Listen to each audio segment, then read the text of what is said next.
Hello everyone, आप सभी का नई वीडियो में स्वागत है। अपना जो पार्ट 2 है वो लेकर के मैं आ गया हूँ माध्यमिक शिक्षा बोर्ड अजमेर द्वारा जारी मॉडल प्रश्न पेपर का, जो अपन पिछले वीडियो में 10 क्वेश्चन का अपन हल कर चुके हैं। नेक्स्ट वीडियो में अपन और फिर 10 क्वेश्चन हल करेंगे और इस प्रकार हर रोज मैं आपको सिर्फ और सिर्फ 10 क्वेश्चनों की प्रिपरेशन कराने वाला हूँ। और उन 10 क्वेश्चनों को आप अगर आराम से देखो 10 मिनट के अंदर आसानी से सरल कर सकते हो।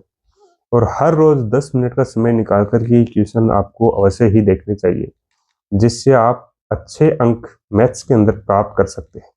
ठीक है, तो बिना देरी किए अपनी वीडियो की शुरुआत करते हैं। पहला क्वेश्चन है, वर्त पर स्थित एक बिंदु से खींची जाने वाली स्पर्श रेखाओं की संख्या है।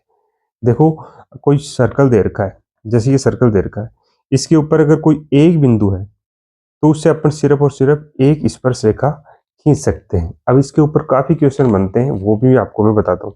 जैसे ये सर्कल है, इसके ऊपर अनंत बिंदु होते हैं, तो अगर अनंत बिंदु हो तो अनंत स्पर्श रेखा खींच सकते हैं। लेकिन यहाँ पे लिखा हुआ कि एक बिंदु से, तो एक बिंदु से सिर्फ एक स्पर्श रेखा खींच सकते हैं। याद रखना, बहुत इंपॉर्टेंट क्वेश्चन बनते हैं इस चैप्टर से। ये चैप्टर 10 का सवाल है और इसमें काफी क्वेश्चन बनते हैं। ठीक है, क्वेश्चन नंबर अगला है, 12 सेमी त्रिज्या वाले एक वर्त के बिंदु P पर स्पर्श रेखा PQ केंद्र O से जाने वाली एक रेखा से बिंदु Q पर इस प्रकार मिलती है कि OQ बराबर 12 सेमी, तो PQ की लंबाई है। देखो, ये दे रखा है सर्कल, ये मैंने बनाया अभी ये डायग्राम। इसकी ये त्रिज्या हो गई, PQ स्पर्श रेखा हो गई, और ये Q को O से मिला दिया तो ये सीधी दूरी हो गई। तो देखो, आपको ये पता है कि स्पर्श रेखा और त्रिज्या हमेशा लंबवत होती है, नहीं यहाँ पे 90 डिग्री का कोण बनता है। तो इसके सामने भुजा ये कर्ण हो गई, ये लंब हो गई। इसका मतलब आपको आधार निकालना है। तो आधार निकालने के लिए क्या करना है, कर्ण का वर्ग करो। जैसे 12 का वर्ग कितना होता है, 144। ठीक है, और उसमें से त्रिज्या कितनी है, 5, 5 का वर्ग 25। ये घटा दो, ये आपकी स्पर्श रेखा आ जाएगी। कितनी आ जाएगी, 14 में से 5 गए तो 9, और फिर एक एक 119 आंसर आ जाएगा वर्गमूल के अंदर। ठीक है, तो यानी स्पर्श रेखा की लंबाई होगी रूट में 119 सेमी। याद रखना, त्रिज्या और स्पर्श रेखा लंबवत होती है, यानी यहाँ पे 90 डिग्री का कोण बनता है। तो इसके सामने भुजा ये कर्ण होगी। गलती से आप यहाँ अगर ये 12 सेमी लिख दोगे तो ये 13 सेमी आ जाएगा, और वो आपका गलत आंसर भी सबसे पहले मिलता है। तो नोट करने वाली बात है, ध्यान रखना इस बात का। ठीक है, नेक्स्ट क्वेश्चन है अपना, कोण थीटा वाले वर्त के त्रिज्य खंड का क्षेत्रफल होता है।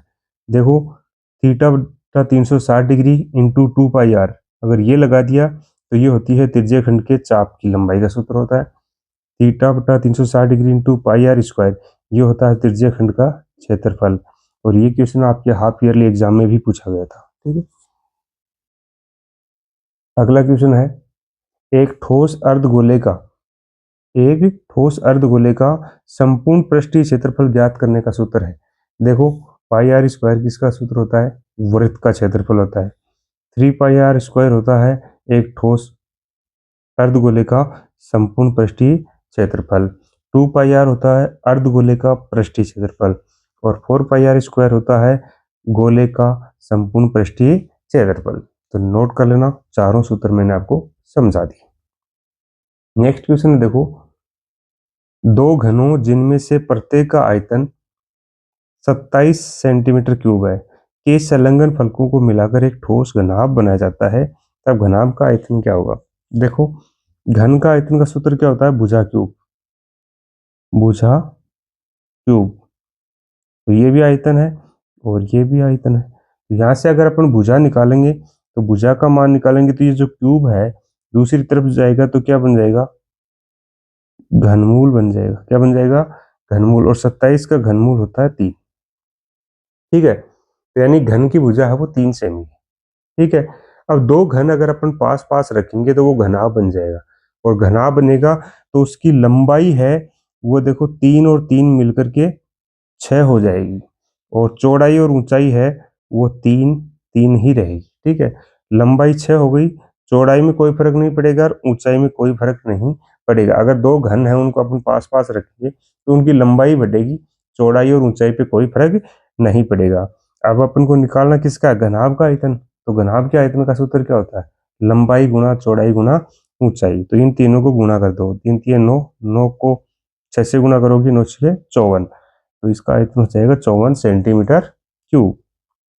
ठीक है, नेक्स्ट क्वेश्चन है कक्षा 10 में गणित परीक्षा में 10 विद्यार्थियों द्वारा प्राप्त अंक निम्नलिखित हैं। देखो ये आपको अंक दे रखे हैं 1 2 3 4 5 6 7 8 9 10, 10 विद्यार्थियों के अंक दे रखे हैं। ठीक है, इन आंकड़ों का बहुलक बताना है। तो देखो सबसे ज्यादा बार, जैसे यहाँ देखना है कि सबसे ज्यादा बार कौन आ रहा है, वो ही बहुलक हो जाएगा। जैसे देखो 10 कितनी बार आ रहा है, 2 बार, 8 1 बार, 9 1 2 3 4 बार, 9 4 बार आ रहा है, फिर 7 1 बार, 4 भी 1 बार, 6 भी 1 बार, तो यानी 9 सबसे ज्यादा बार आ रहा है, तो इसका बहुलक हो जाएगा कितना, 9 हो जाएगा। ठीक है, फिर नेक्स्ट क्वेश्चन, माध्यक और बहुलक में संबंध है। ये क्वेश्चन हाफ ईयरली में पूछा गया था, बार बार पूछा जाता है, नोट कर लेना। पक्षांतरण कर करके आपको 4 फॉर्मूले दे रखे, आपको याद रहना चाहिए। हिंदी का फॉर्मूला क्या होता है इसका, 3 माध्यक बराबर 2 माध्य प्लस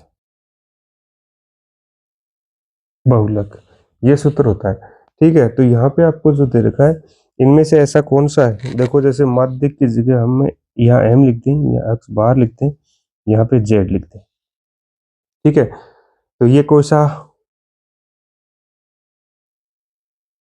नहीं यहाँ z है, देखो ना यहाँ z है। ठीक है, तो ये यहाँ ऐसा कोई सा नहीं आ रहा है, तो क्या करेंगे, इसका पक्षांतरण करेंगे तो 2 माध्य का इधर पक्षांतरण करेंगे तो माइनस का हो जाएगा, और बराबर z बचे, तो ऐसा कौन सा आ रहा है, ये तीसरा ऑप्शन आ रहा है, 3m माइनस 2 x बार इधर आएगा तो देखो माइनस का हो जाएगा, बराबर में z बचेगा। तो ये पक्षांतरण कर करके पूछ रहे हैं, तो आपको पक्षांतरण करना आना बहुत ही जरूरी है, तो बहुत इंपॉर्टेंट क्वेश्चन है, नोट कर लेना।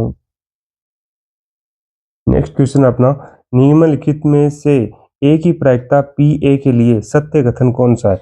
देखो किसी भी घटना घटित होने की प्रायिकता, घटित नहीं होने की प्रायिकता, पी ए है वो घटित होने की प्रायिकता दर्शाता है, पी ए के ऊपर जो बार लगा हुआ है ये घटित नहीं होने की प्रायिकता दर्शाता है, और इन दोनों का योग है वो हमेशा एक के बराबर होता है, ना माइनस होता है, न गुणा, न भाग, और न ही इन सभी को एक तरफ। तो इसका ऑप्शन ए सही हो जाएगा। ठीक है, नेक्स्ट क्वेश्चन अपना, यदि द्विघात समीकरण 2x square plus kx plus 3 बराबर 0 के दोनों मूल बराबर हो तो k का मान क्या होगा। देखो दोनों मूल बराबर होता तो बी स्क्वायर माइनस 4ac बराबर 0, मूलों की प्रकृति वाला वीडियो अपने पढ़ा था, ध्यान से देख लेना, 5 मिनट का वीडियो है। यानी दोनों मूल बराबर हो तो बी स्क्वायर माइनस 4ac बराबर 0 होता है। अब यहाँ पे से ए बी सी के मान रख दो, देखो ए का मान कितना होगा 2, बी का मान के और सी का मान 3।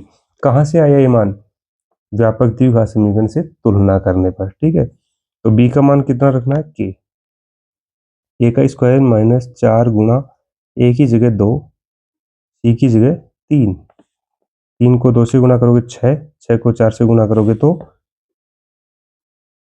के स्क्वायर माइनस 24 हो गया। अब के का मान निकालेंगे तो 0 के बराबर, यहाँ बराबर 0 था ना, यहाँ भी बराबर 0 रहेगा, के है यहीं रख लेंगे, 24 का पक्षांतर कर देंगे तो 24 इधर आएंगे, प्लस के हो जाएंगे, और वर्गमूल निकालेंगे तो 24 का वर्गमूल कितना होगा बताओ, 24 का वर्गमूल, 24 के अभाज्य गुणनखंड कर सकते हो आप, 2 बार 2 का भाग लगाएंगे 12 बार, फिर 2 का 6 बार, फिर 2 का 3 बार, फिर 3 का 1 बार, तो यानी 2 का एक समूह बन रहा है, और 3 गुणा 2 का समूह नहीं बन रहा, तो ये अंदर के का मान कितना हो जाएगा 2√6। समझ में आया कि आपको, अपने ए बी सी के मान रखे सिर्फ, ठीक है, और उसको सरल कर लिया, तो ये आ गया अपना इसके के का मान। ठीक है, नेक्स्ट क्वेश्चन है, समांतर श्रेणी दे रखी है आपको, इसमें सार्वअंतर पूछा है। देखो सार्वअंतर निकालने, खालिस्तान में भरना आपको तो, लेकिन खालिस्तान में भरने के लिए भी निकाल के ही तो भरेंगे अपन। तो सार्वअंतर निकालने के लिए दूसरे पद में से पहला पद घटाते हैं, डी बराबर होता है a2 माइनस a1। ठीक है, तो दूसरा पद कितना है 1/12 में से 1/15 घटाना है, तो इनका जब भी भिन्न की संख्या उनका एलसीएम लेके घटाते हैं, तो जैसे 12 का अभाज्य गुणनखंड करोगे 2 का भाग जाएगा 6 बार, फिर 2 का 3 बार, फिर 3 का 1 बार। ऐसे ही 15 के करोगे 3 का जाएगा, 2 का तो जाएगा नहीं, 5 बार, फिर 5 का 1 बार। तो देखो इसका एलसीएम कितना आ जाएगा, 2 बार तो 2, 1 बार 3 और 1 बार 5। ठीक है, 5 दिए 15, 15 दूनी 30, 30 में 60, 60 आ गया एलसीएम। ठीक है ना, एलसीएम निकालना आ गया ना, कि 2 देखो इसमें 2 बार आया, इसमें नहीं आ रहा। एलसीएम निकालने के लिए कॉमन नहीं देखना है।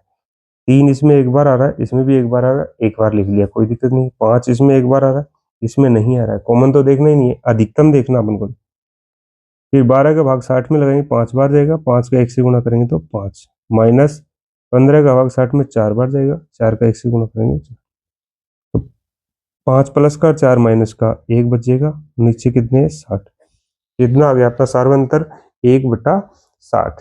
तो इस प्रकार अपना ये वीडियो यहीं पे समाप्त होता है। कल फिर नेक्स्ट वीडियो में फिर आपके लिए 10 क्वेश्चन लेकर के आऊँगा, और आपकी मैथ्स को स्ट्रॉन्ग बनाने के लिए मैं हर रोज सुबह 7 बजे आता रहूँगा। धन्यवाद, मिलते हैं नेक्स्ट वीडियो में, तब तक के लिए जय हिंद, जय भारत।